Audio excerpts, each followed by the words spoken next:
కాంగ్రెస్కే పట్టణం రాష్ట్ర వ్యాప్తంగా 83 మున్సిపాలిటీలు కైవసమని వీళ్ళు అనుకుంటా ఉన్నారు. వీళ్ళు ఏమంటా ఉన్నారంటే 83 మున్సిపాలిటీలు మాకు వచ్చేసినాయి అని వీళ్ళ వర్షంలో వీళ్ళు చెప్తారు. కాకపోతే పక్కపొండి నిలబడితే ఇగో నేనే రాజు నేనే మంత్రి అనుకున్న వాళ్ళు గాలి కొట్టుకుపోయారని మళ్ళీ వాళ్ళు మాట్లాడతారు. ఏ పత్రికలో ఎవరికి అనుకూలంగా రాసుకోవాలో వాళ్ళకి అనుకూలంగా రాసుకోరు. కాకపోతే ఇలా సరే మొత్తం రిజల్ట్ అయినాక చెప్తాను నేను. అయితే రాష్ట్ర వ్యాప్తంగా 83 మున్సిపాలిటీలు వచ్చినాయి. వీళ్ళకి 7 కార్పొరేషన్లలో 4 చోట్ల ఆధిక్యం వచ్చింది. 76% పురపాలక సంఘాల్లో విజయం, 68 నియోజకవర్గాల్లో హస్తం పార్టీకే మెజారిటీ, 13 సెగ్మెంట్లో బీఆర్ఎస్ బీజేపీ ఇతర పార్టీల ప్రభావం అంటూ ఇక్కడ వీళ్ళు చెప్పేది ఏంటంటే ఇగో ఒక్కసారి చూడండి.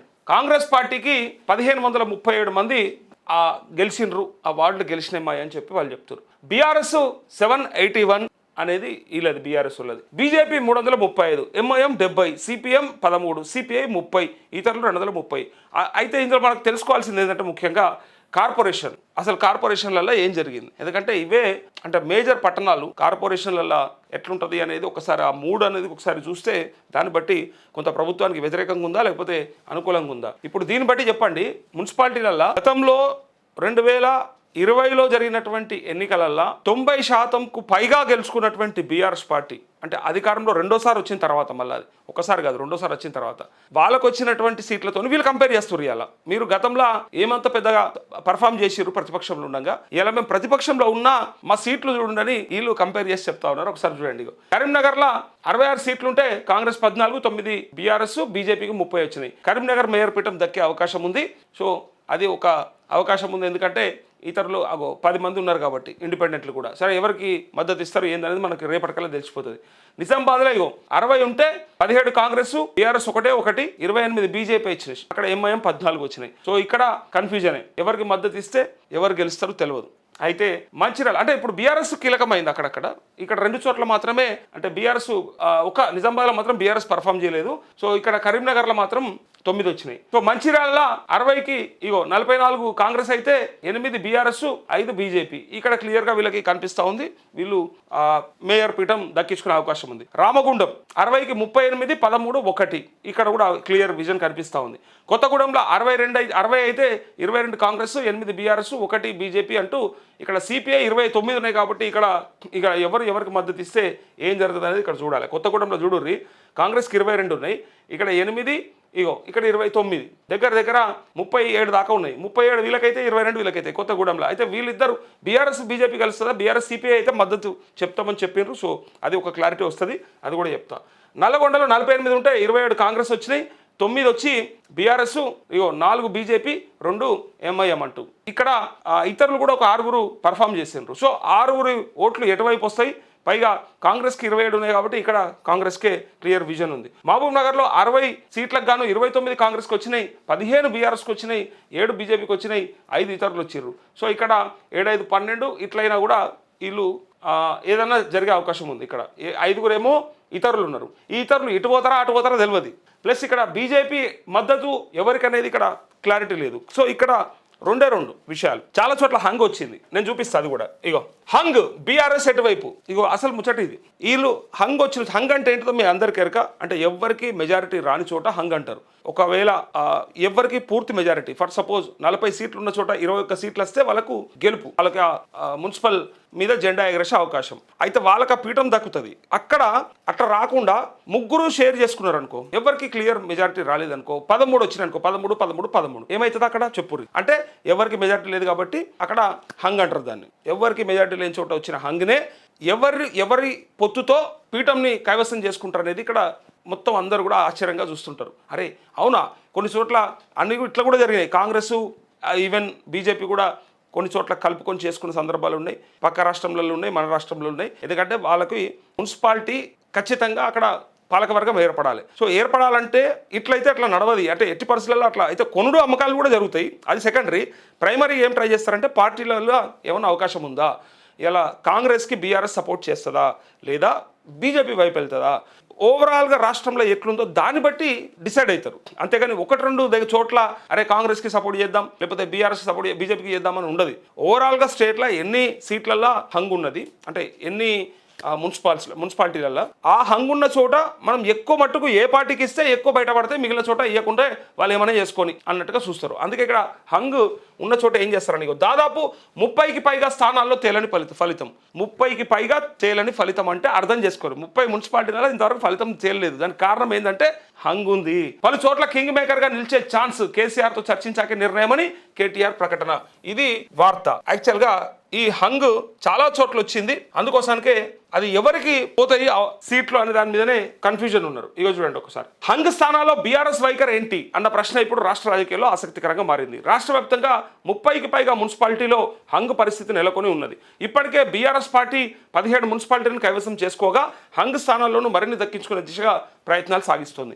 బీఆర్ఎస్ పార్టీ గెలిచిన వాటిలో సంగారెడ్డి జిల్లాలోని గడ్డపోతారం, మంచిర్యాల జిల్లాలోని కేతనపల్లి, సంగారెడ్డి జిల్లాలోని గుమ్మడిదల, ఇంద్రేశం, గద్వాల జిల్లాలోని ఐజా, సూర్యాపేట జిల్లాలోని తిరుమలగిరి, మహబూబాద్ జిల్లాలోని తొర్రూరు, సిద్దిపేట జిల్లాలోని దుబ్బాక, ఆసిఫాబాద్ జిల్లాలోని కాగజ్ నగర్, సిరిసిల్ల జిల్లాలోని సిరిసిల్ల, రంగారెడ్డి జిల్లాలోని ఇబ్రహీంపట్నం, చేర్యాల, ఆమన్గల్, తూప్రాన్, ఎల్లంపేట, మూడుచింతలపల్లి, సంగారెడ్డి జిల్లాలోని గజ్వేల్ ఉన్నాయంటూ ఇక్కడ కామారెడ్డి మద్దతు ఎటువైపు.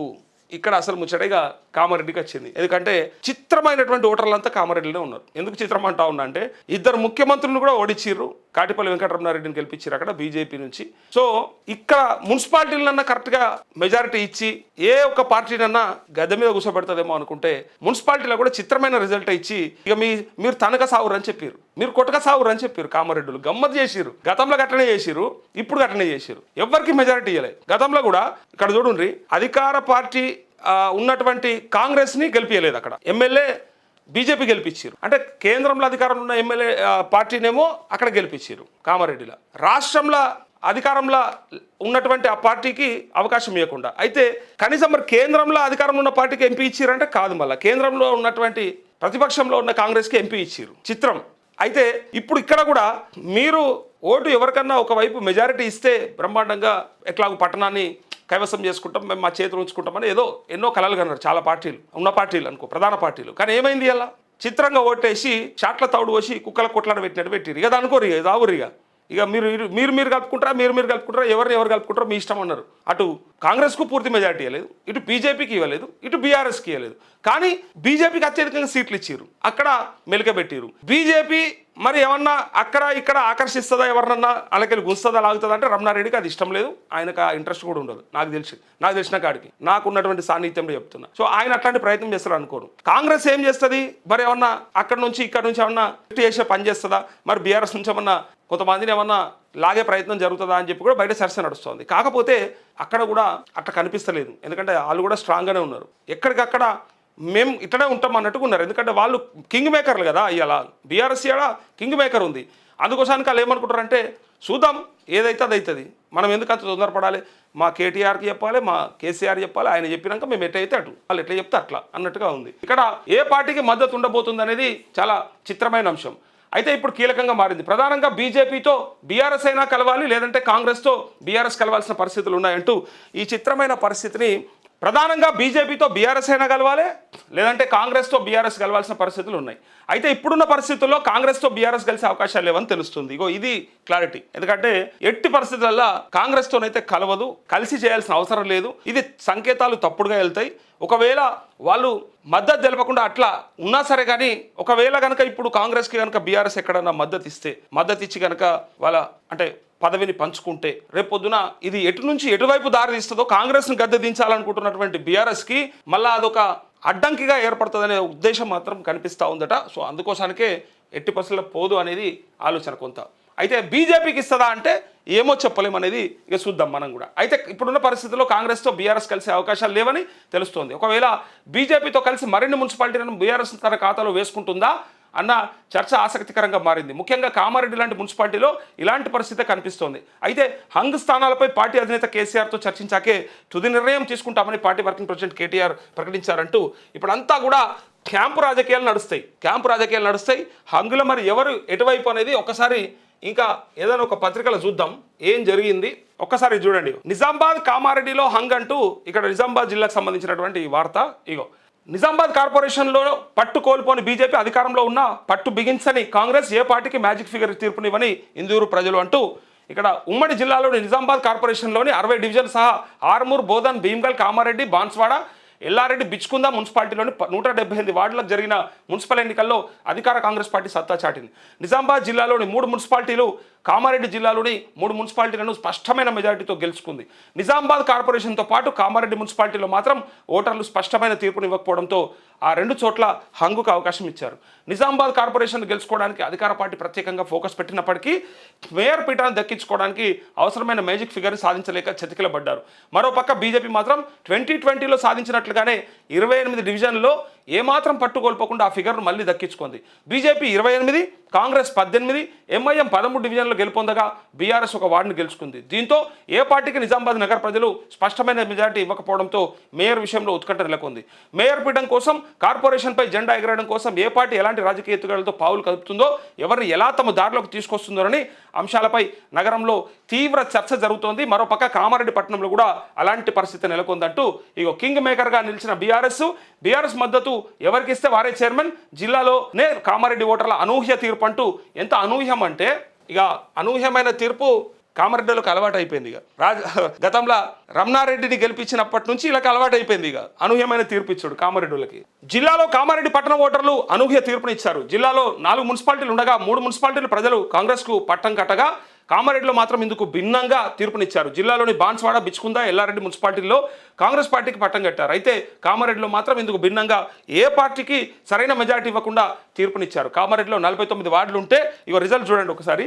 ఇందులో కాంగ్రెస్ పార్టీకి 19, బీజేపీకి 16 ఇచ్చారు. గతంలో కంటే మెజారిటీ ఇచ్చారు, ఇంకా ఎక్కువ ఇచ్చారు.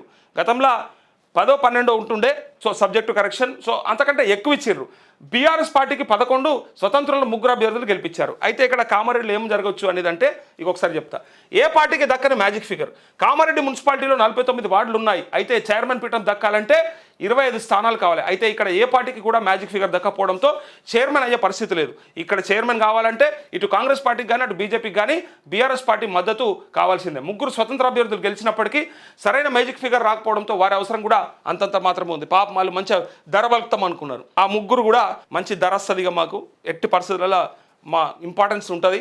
ఎందుకంటే ఎవరికి మ్యాజిక్ ఫిగర్ రాలే కాబట్టి మేము లేనిది కష్టం అనుకున్నారు. కాకపోతే ఏమైపోయింది పాపం అంటే వాళ్ళు కష్టపడి గెలిచారు. ఎందుకంటే 3 పార్టీలను తట్టుకొని ఇండిపెండెంట్గా గెలిచారంటే మామూలు ముచ్చట కాదు అది. అయినప్పటికీ కొంత ఆశ ఉంటుంది కదా, ఎందుకంటే పెట్టిన ఖర్చు ఉంటుంది, అయిన లెక్కలు ఉంటాయి. సో ఏదైనా ఒక పార్టీ మాకు అవకాశం ఇస్తే ఇక మేము కొంత బయటపడతామని వాళ్ళు అనుకుంటే తీర వాళ్ళు అవసరం పడకుండానే ఏదో ఒక పార్టీ ఇస్తే సరిపోయి వాళ్ళకి. ఇప్పుడు అంటే ఏ పార్టీ మద్దతు తెలిపినా అయిపోతుంది. ఈ 3 అట్లే ఉండొచ్చు న్యూట్రల్గా, లేదా వీళ్ళు ఏ పార్టీకి అయినా ఒట్టుగానే ఇచ్చేయచ్చు. ఇక అటుండే బదులు ఇటుంటే అయిపోతుందని చెప్పి ఉంటారు తప్ప ఇంకోటి లేదు. అయితే ఇక్కడ ఇగో కింగ్ మేకర్గా నిలిచిన బీఆర్ఎస్. కామారెడ్డి మున్సిపాలిటీలో ప్రధాన పార్టీలైన కాంగ్రెస్, బీజేపీలు చైర్మన్ స్థానాన్ని దక్కించుకోవాలంటే బీఆర్ఎస్ పార్టీని ఆశ్రయించక తప్పదు. ఏ పార్టీ కూడా సొంతంగా చైర్మన్, వైస్ చైర్మన్ ఏర్పాటు చేసుకున్న మెజార్టీ దక్కలేదు. ఈ 2 పార్టీలు చైర్మన్ స్థానం దక్కించుకోవాలంటే బీఆర్ఎస్ పార్టీని ఆశ్రయించక తప్పని పరిస్థితి ఏర్పడింది. దీంతో టీఆర్ఎస్ పార్టీ అటు కాంగ్రెస్కు మద్దతు ఇస్తుందా లేక ఇటు బీజేపీకి మద్దతు ఇస్తుందా అనేది వేచి చూడాలి. చిత్రంగా ఇక్కడ చూడండి, 19, 16, 11 చూసిరు కదా. 19, 16, 11 కామారెడ్డిలో గమ్మతిచ్చిరు. 19, 16, 11 చూడురు. ఇక ఎటు పోతుంది అనేది చూడురు ఒక్కసారి. 19, 16, 11. 19 కాంగ్రెస్కి, ఇది కామారెడ్డి. అయితే ఈ కామారెడ్డి 19, ఈ 16 బీజేపీ, ఇక్కడ వీళ్ళు బీఆర్ఎస్. ఒక 3 స్వతంత్రులు గెలిచారు, 3 ఇండిపెండెంట్లు. అయితే ఇక్కడ చిత్రం ఏంటంటే ఈ ఉన్న 49లో ఒక్కసారి చూడండి. ఇగో వీళ్ళకి మెజార్టీ రాలే, 19 సరిపోవట్లేదు. మొత్తం ఎంత రావాలి? 49లో సగం రావాలి. 49లో సగం కంటే ఒకటి ఎక్కువ రావాలి. మెజారిటీ అంటే అంతే కదా. సో ఈ రావాల్సిన మెజారిటీ రాలే కాబట్టి ఇప్పుడు ఏం చేయాలి? వీళ్ళు ఎవరు మద్దతు ఇస్తే వస్తుంది అనేది ఇక్కడ చెక్ చేయాలి. చూస్తే ఇగో ఒకవేళ కాంగ్రెస్కి బీఆర్ఎస్ మద్దతు ఇస్తుందా అనేది ఫస్ట్ క్వశ్చన్. ఇస్తుందా? సాధ్యమవుతుందా? అట్లున్నదా? మరి కొంతమంది కామారెడ్డిలో కొన్ని మాట్లాడుకుంటా ఉన్నారు, అది మీకు చెప్పాలి, చాలా ఇంపార్టెంట్ అది. ఇక్కడ కాంగ్రెస్లో షబ్బీర్ అలీ, బీఆర్ఎస్లో ముజీబ్, ఇద్దరు కలిసి జిల్లా అధ్యక్షుడు ముజీబ్, ఇద్దరు కలిసి ఏం కాదు మద్దతు ఇచ్చి ఏదో ఒక రకంగా కాంగ్రెస్ పార్టీకి చెందినటువంటి క్యాండిడేట్ని చైర్మన్గా చేసుకుందాం, తర్వాత సరే పదవుల పంపకం తర్వాత మొదలైతే వీళ్ళిద్దరి మధ్య ఒక ఒప్పందం ఉంది అని చెప్పేసి కొంత పుకారు బయట. వీళ్ళిద్దరూ కలిసిపోతారు, అవసరమైతే వాళ్ళు వాళ్ళ వ్యక్తిని ఎవరన్నా పెట్టుకోవడానికి ప్రయత్నం చేస్తారు అని చెప్పేసి కూడా అంటా ఉన్నారు. ఎందుకంటే బీజేపీకి వ్యతిరేకంగా ఉండాలి కాబట్టి, బీజేపీకి వ్యతిరేకంగా ఉండాలి కాబట్టి, నిలబడాలి కాబట్టి, సో ఆ స్థానం దక్కించుకోవాలంటే మేము కలిస్తే సరిపోతుందనే భావనలో వీళ్ళు ఉంటారు. ఖచ్చితంగా ఆ ప్రయత్నం చేస్తారనేది ఒకటి కనిపిస్తూ ఉంది. అయితే ఇక్కడ బీజేపీ ఇక రమణారెడ్డి సరే రాష్ట్ర వ్యాప్తంగా ఎట్లా డిసైడ్ చేస్తే అట్లా, కాకపోతే అక్కడ ఉన్నటువంటి ఎమ్మెల్యే ఎవరిని అడిగే రకం కాదు, ఎవరిని గుంజే రకం కాదు, ఎవరిని కొనే రకం కాదు. ఆయన అదొక చిత్రమైన ప్రవర్తన ఆయనదైతే. ఇక దాన్ని అందుకే నచ్చిరు జనాలు కూడా నచ్చిరు అట్లా. నాకు ఉవ్వంతం పట్టలేదు, నా పని నాదే అంటాడు. సో అందుకోసానికే అక్కడ కూడా చాలా చిత్రంగా ఉంది. సో ఇక్కడ బీజేపీకి ఎవరు మద్దతు ఇస్తే ఎవరు గెలుస్తారనేది ఇక్కడ క్లారిటీ. అయితే ఇక్కడ కాంగ్రెస్ అయితే ఇయ్యదనేది ఒక లెక్క మనకి ఎరక. మళ్ళా ఇక అంటే కొన్నిసార్లు జరిగింది, కొన్ని చోట్ల చేసిరు కదా అంటే అది రాష్ట్ర వ్యాప్తంగా జరిగితే చెప్తారు. కాకపోతే ఇక్కడ అవసరమైతే బీఆర్ఎస్ బీజేపీతో కలుస్తుంది అనేది ఇక్కడ చాలామంది అంచనా వేస్తున్నారు. బీఆర్ఎస్ బీజేపీతో కలిస్తే 27 సీట్లు అవుతాయి, వీళ్ళకి 27 వస్తాయి.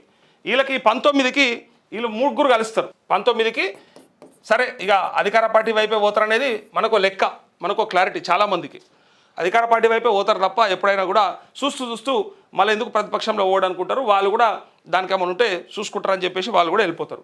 సో ఇక్కడ ఉన్నటువంటి ఈ చిత్రమైన పరిస్థితిలో ఇప్పుడు ఎవరు కలిస్తే ఈజీగా కామారెడ్డి స్థానం కైవసం చేసుకోవచ్చు అనేది ఇగో ఈ సినారియోని బట్టి చెప్పొచ్చు మనం. వీళ్ళకు ఒకవేళ 19+3 22 అయినా సరిపోవట్లేదు. సో 25 పైన రావాలి, అంటే 26 రావాలి లెక్కకైతే, అంతే కదా. మెజారిటీ 25, 26 మధ్యలో ఉన్నదా లెక్క. అయితే ఇక్కడ ఈ ఇద్దరు కలిస్తేనే ఇక్కడ ఈజీగా వీళ్ళకు గెలుచుకునే అవకాశం ఉంది అని అంటారు. అయితే బీఆర్ఎస్లోకి వెళ్ళే మన గుంజే ఛాన్స్ ఉందా అని చాలామంది అడుగుతారు. ఇది క్వశ్చన్. ఎందుకంటే సరే కేసీఆర్ ఓడిపోయిండు, గంపగొడతని ప్రాబ్లం తగ్గిపోయింది, పెద్దగా లేదు, గతంలో ఉన్నట్టు లేదు. సో ఏమన్నా మరి భవిష్యత్తులో ఏమన్నా ఆశాజనకంగా కనిపిస్తారేమో బాగుండు, గంపగొడతని ఏం కనిపిస్తలేదు. సో మరి ఇలా ఉంటే బాగానే ఉంటుందా, లేకపోతే జర్ర అటు ఇటు పక్క సూపులు చూడొచ్చా అని కూడా కొంతమంది మదిలో ఉన్నది. అది మాకు ఎరక, ఆ రిపోర్ట్ ఉంటుంది. సో వాళ్ళు పోతారా సెకండరీ, ప్రైమరీగా మాత్రం వాళ్ళకి అనిపిస్తుంది భవిష్యత్తులో మళ్ళీ బీఆర్ఎస్ గెలుస్తుందా గెలవదా ఒకటి. ఒకవేళ గెలిచినా ఇక్కడ కామారెడ్డిలో మరి ఈయనైతే పెద్దగా పనిచేస్తలేడు, ఈయనైతే పెద్దగా ముందర పడతలేదని అనిపిస్తూ ఉంది ఈయనతో పోతే. కాబట్టి ఏమన్నా మారితే పనికి వస్తుందా అనే విషయంలో కూడా లెక్కలేసుకుంటారు. అయితే ఇక్కడ ఎవరికి ఇస్తే ఎక్కడ అమ్ముడు పోతే ఏందనేది లెక్క. ఇక్కడ అమ్ముడు కొనుగోళ్లే ఏముంటుంది, మనం అనుకుంటాం అబ్బా మద్దతులు పేరుకు మద్దతు, అది అమ్ముడు కొనుగోళ్లే, ఆ లెక్కలు అవే వెళ్ళాయి. ఎవరు ఎంతకు అమ్ముడు పోతారు, ఎవరు ఎంతకు కొంటారు అంతే లెక్క. ఎందుకంటే ఎమ్మెల్యేలే పొంగలేంది, ఎమ్మెల్యేలే పార్టీలు మారంగా ఇక గీళ్ళకి వచ్చింది ఏమున్నది. అందుకోసానికి ఇక్కడ కామారెడ్డిలో మరి ఎవరి వైపు ఉండబోతా ఉన్నారు, మరి ఎవరిద్దరి మధ్యలో పొత్తు చిగురింపజేస్తారు, అక్కడ ఎవరితో అక్కడ మరి పట్టణ చైర్మన్ ఎవరైతే మున్సిపల్ చైర్మన్ పదవి దక్కించుకోబోతున్నారు అనేది చాలామంది ఎదురు చూస్తూ ఉన్నారు. సో ఇక్కడ ఎక్కువ అవకాశం బీఆర్ఎస్ బీజేపీ కలుస్తుంది అనేదే చాలామంది చెప్తా ఉన్నారు. కాకపోతే ఏం జరుగుతుంది అనేది మనకు రేపటికల్లా ఒక క్లారిటీ వచ్చే అవకాశం ఉంటుంది.